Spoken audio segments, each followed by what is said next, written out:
Okay friends, we are into 23rd module of AI. In this particular module, we will be looking at some refinements that we can make, to make our claim paying algorithms better. We have looked at Minimax algorithm in detail in the previous chapter and the previous module, and the alpha beta cutoffs applied to it and how it makes the algorithm more efficient. In this particular module, we are going to look at some refinements. For example, one refinement is to wait for a quiet period. The other one is just explore the node that we have chosen a little further. It's called secondary search, and there are a few other things that we are going to look at.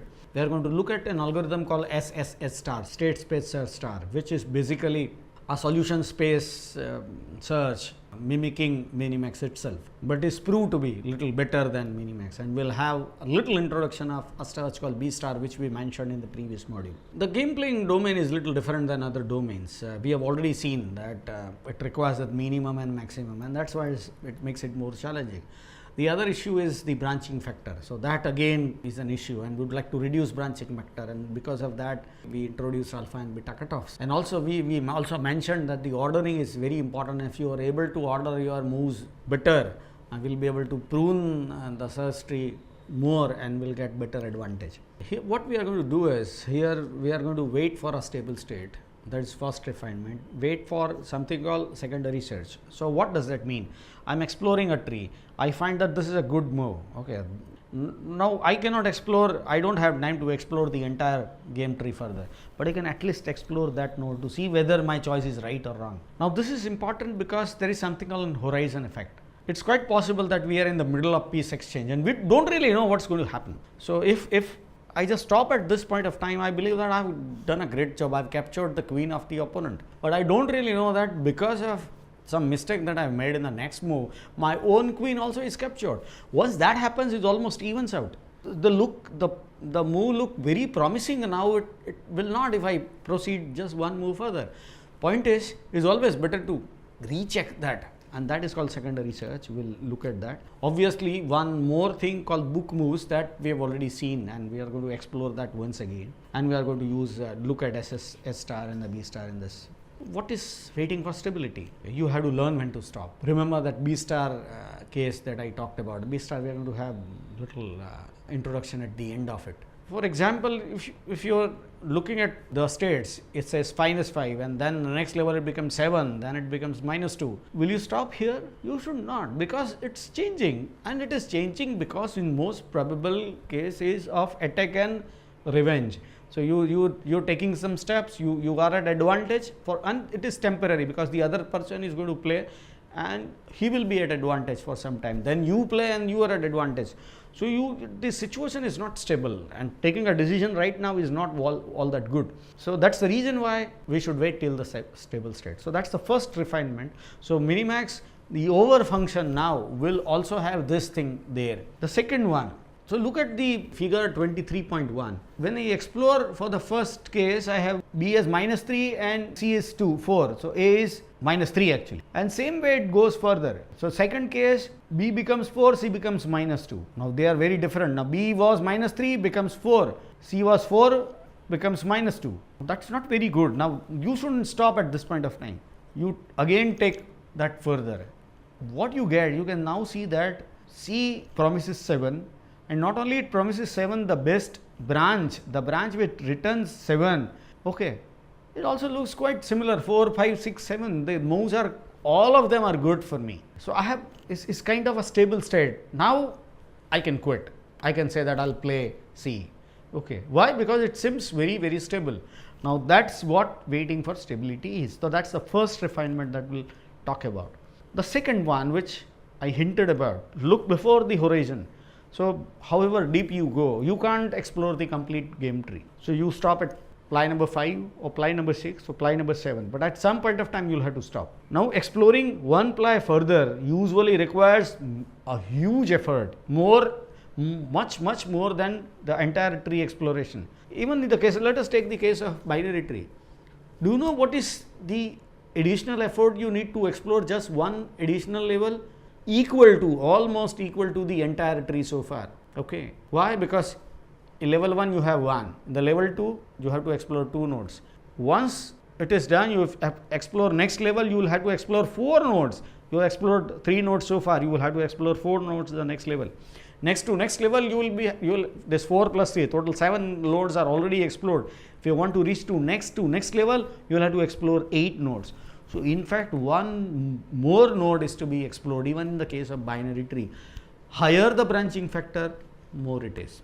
So having an additional ply is almost impossible. Exploring that is almost impossible. But one good thing that you can do is you can explore that node for a level or 2 further, and you can combine this stability and this. So you can see that whether it is stable, I am getting consistently the same value, then I can rest assured that this node is at least as good as it is promising, and I can back that value up and can be certain about the outcome, and I can be more assured of. The third refinement, if I have already talked about book moves, I won't talk about that further in this particular module. But the other idea is to use some other algorithm other than Minimax. For example, one useful alternative is IDA. I have talked about that IDA and Chess 4.5. But then there is one more thing. The human players are quite smart, and let us look at a figure 23.2. I am playing A. I have 2 children, B and C. B offers me -5, C offers me -7. C has 2 children, H and I. H offers -7, I offers 9, but his opponent's move, unfortunately, so he will play H and I will get -7. The Minimax will say that I should play B, but a human player would like to take a chance, because what's the difference? If you play B and opponent makes a mistake, see, opponent would play F, I'll get -5, opponent would make a mistake, I'll get -4. But in case of C, the opponent plays right, I'll get -7, which is not all that worse compared to -5. It's a little more worse, but not all that much different.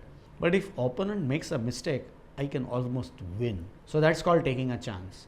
The Minimax in its raw form will not take a chance like this. So this is an example where a conventional Minimax algorithm does not hold good. And why it doesn't? Because there is a reason. You almost always expect the opponent to play the best move it can. What if he is not capable to? In many cases it is so. In that case, the Minimax is not going to give you the right or the best answer.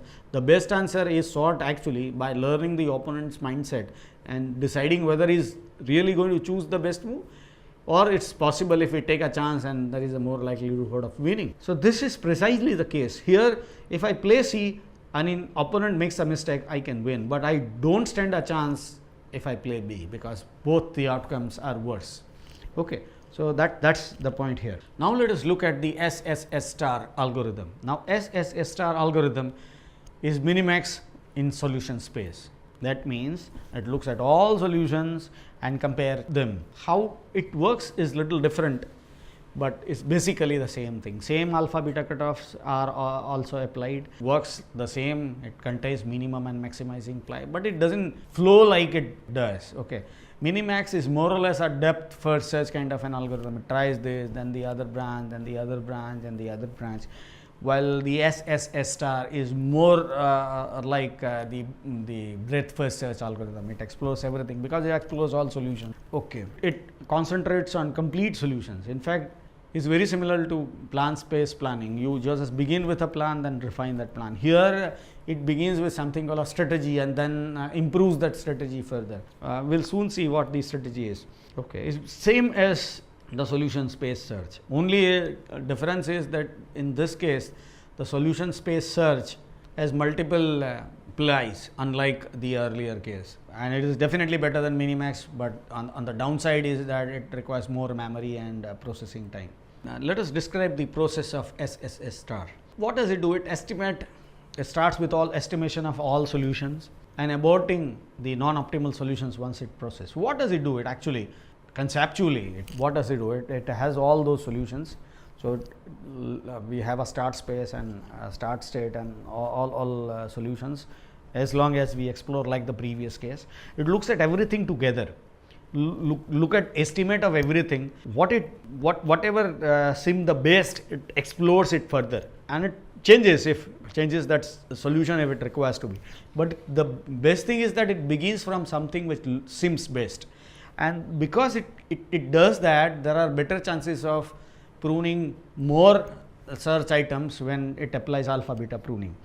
As I said, every solution SS star is providing is called a strategy, and we'll choose the process SS star does is to find the best strategy for us.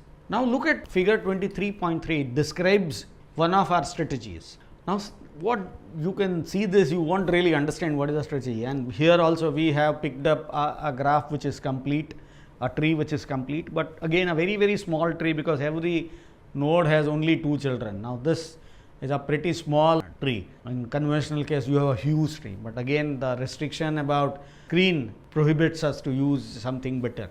But anyway, this is good enough for us to understand. Now if you see it carefully, you can see that from maximizing imply we have chosen 1, for minimizing imply we have chosen all. For example, A to B we choose is maximizing. So instead of playing B or C, we only decide to play B. We won't decide. So that is our strategy, that we will play B.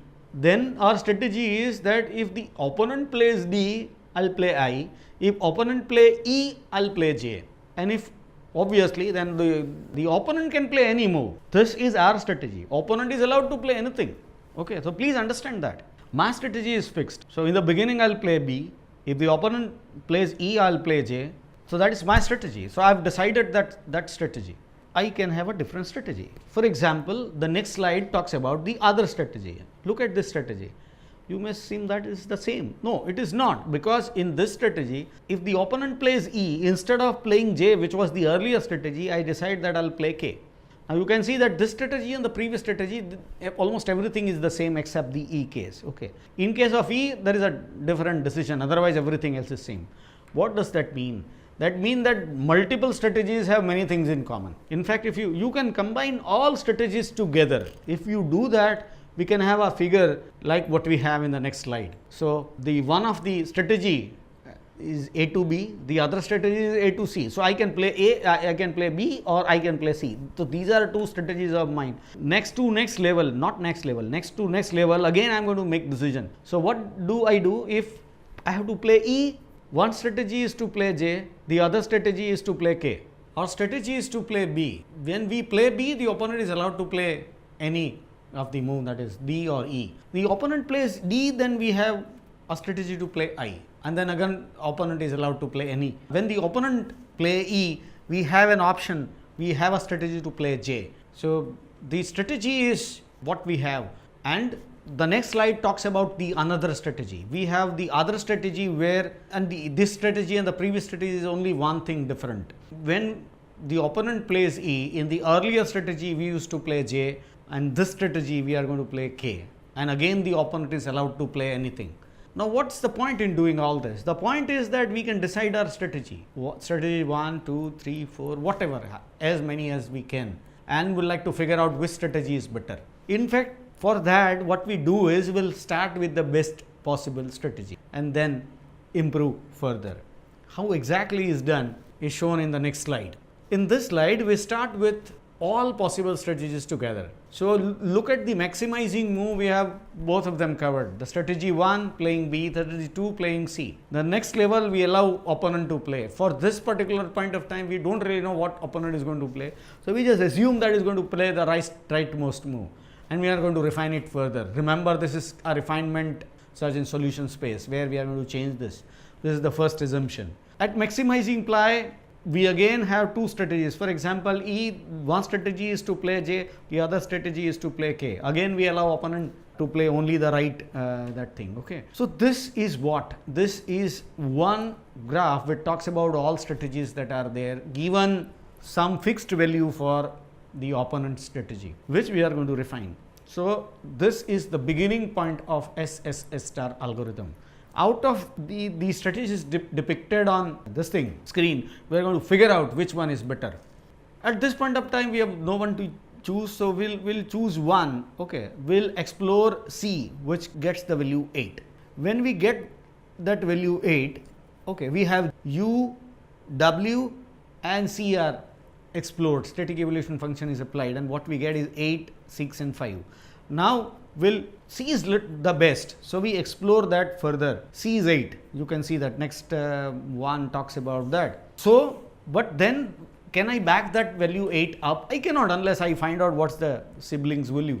So I explore B. Okay, remember in the beginning we have only allowed the opponent to explore C, and we have not done exploration of B. But because 8 is better, I'm passing it up now. So I get 9. Now that's good. So I send it up. Okay, because it's a minimizing ply, 8 and 9 we expect 8 to go up. So the n value is now 8. Now can I pass that up? I cannot, because I'll have to look at the right sibling to check. But I don't have the value at O. So for getting value at O, I'll have to explore E. So I explore E, I get 7. Okay. But then 7 is not possible to be passed up. I'll have to explore D. Again, our alpha cutoff is going to help us. How? Because we already are guaranteed to have 8. Remember, G's are that thing. If we play N, we get guaranteed to get 8. So if we play O, we get 7 or less, because it's the minimizing ply. What's the point in exploring it? There's no point. So D, though I said we should explore, but looking at the value of E, there's no point. So we will not be exploring it. So that is an alpha cutoff. So can I pass that value up? C, 8, can I pass up? I cannot pass that value up. Okay, I've got G as 8 unless I get what F offers to me. So for that I'll have to explore L and others. Okay, so I'll begin with that M. Okay, explore M, the second child of M, Z, which offers me 7. I can't pass this thing up unless I know what A offers, but I don't need to, because remember this is going to be a beta cutoff. I have 8 possible. Okay, C, there is an opponent going to play. He plays G, he will get 8, and if plays F, there is a possibility of getting 7 if opponent is not going to play that. Okay, it is not going to play M because it is 7. So you will only explore it if it is less than or equal to 7. But that we don't bother, because we already have an option at our place. We can play 8. So this is again an alpha cutoff. Okay, this is less than or equal to 7. So I explore the next branch because I want F to get the value, the backing up value. But I can't back up unless I get what L offers. So I start exploring L, but again I get 6, which again offers me a cutoff. Why? Because it is less than 7. So there is no point. M is better. If I am a player, I'll play M. I'll not play L because it offers me only 6 or less. M offers me 7 or less. So M is better. So there is no point exploring Y here. F offers me less than or equal to 7. So C will get 8. Now once I get that, I'll try to see, before I am interested in finding out what A gets, I need to know what B offers me. And if I want to get what B offers me, obviously I'll have to look at my strategy and determine what's the offering that I get from the rest. Okay, so I begin with W, I with capital W, where I get 6. Now when I get 6, I get again the cutoff. Why? Because 6 is something which is less than 7. I have that 8, which I already have that alpha cutoff.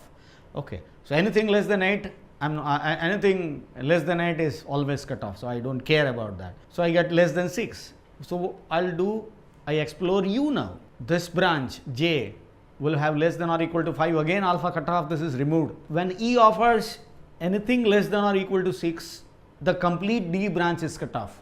Why? Because B, if I will only play B if I get guarantee of getting something better. But if I play B, I know that opponent can play E, which gives me 6 or less. So I will not play that. So there is no point exploring D. You can see that that also is cut off now. Now you can see that with this simple case, when I am doing this, I am exploring this, I have cut off many branches. Because why? Because I have chosen a better branch in the beginning. And you can see the saving. You can calculate number of nodes. Almost 50% nodes are cut off. So that's the advantage of doing this. Oh, you can see that this is beta cutoff. This is the huge beta cutoff that I have. It's happening at minimizing layer. An opponent is going to play, but opponent will never play. I'll not let the opponent play that, because I know that opponent can always play E, which is less than or equal to 6. I don't want to give him a chance to play because I have a better option available. So I won't let, there is no point in exploring D and the branch. So eventually what I get at A is 8, and so what I'm going to do is I'm going to play C in the next case. So that's how the decision is made in SSS star algorithm. let me recap what we have started with. We have started with all possible strategies of maximizing layer and one typical path chosen for a minimizing ply, which we modified. So looking at all that, we have chosen a node which looks most promising, and then we start exploring it further. Okay, and when we want to back the values up, only when necessary we explore other nodes and compare that with the others. Because we have started with the best possible node, we have more chances of the cutting of other branches, and that's what you probably have seen. We have alpha cutoffs in almost every branch and also a beta cutoff in the last branch. So this heavy pruning is possible because of this strategy. Multiple strategies with common elements is explored by SSS star. Okay, and some nodes are part of multiple strategies. We have, and the solutions, the strategies are called partial solutions. Okay, so they are explored. Alpha and beta cutoffs are applied like in the previous case. SSS star is better in the sense that it picks up the most promising branch before others and higher chances of choosing the right order. So that's the power of SSS star algorithm. That results into maximum pruning, and the improvement is dependent on, obviously, because it has to remember multiple strategies. Assume that it is 5 ply deep and the branching factor is 10, then it is 10 raised to 10 number of states it has to remember, and so on and so forth. So it has to remember a lot of things. It has to process more because it has to compare with many. So the processing time and storage time is really huge, but then it gets us the result much faster. Okay, so memory required is huge. Bookkeeping required is also more. The last topic of this particular module is B star algorithm. The B star algorithm is an extension to A star, which was designed by Hans Berliner, who was two things rolled into one. He was a computer scientist as well as a chess player. He was world champion rather, not only a player. He won championships one upon a time. So he knew definitely a lot about chess. So he built this program, and this program is very different than other programs. And I'm not going to discuss the algorithm here in more detail, but there are some characteristics which I would like to narrate. It has 3 dimensions, unlike other cases.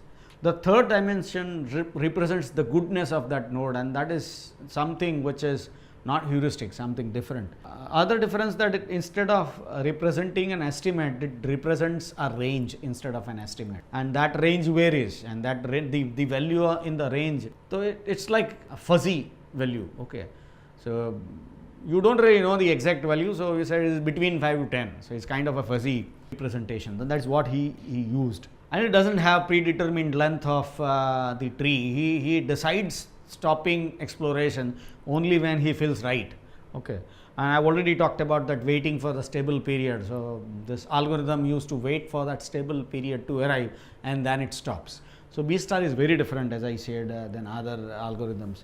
Not only that, it does a preliminary probe also to decide better moves. Once it probe that thing, it decides which move is better, and then use that move as a benchmark. So which is quite similar to SSS star. So if you choose that move first, it's easier for you to prune other branches which are non-optimal. And not only that, it stops only when one alternative is clearly better than the other. It doesn't stop when the other, this thing is the one very, very important criteria it used to stop. Then one alternative is clearly having an edge over the others. It's a selective search, and it uses PMG. Okay, plausible move generator, like the SSS star. With that, this module ends here. Let us recap what we have seen in this particular module. In this particular module, we have looked at some of the refinements, like waiting for a stable period is one, using book moves, use a secondary search to explore the search tree when at the boundary when we have stopped normally for a single ply or 2 ply dip, to make sure that the node is as promising as it seems at the point of time. And we have looked at SSS star algorithm, which is minimax for a solution space.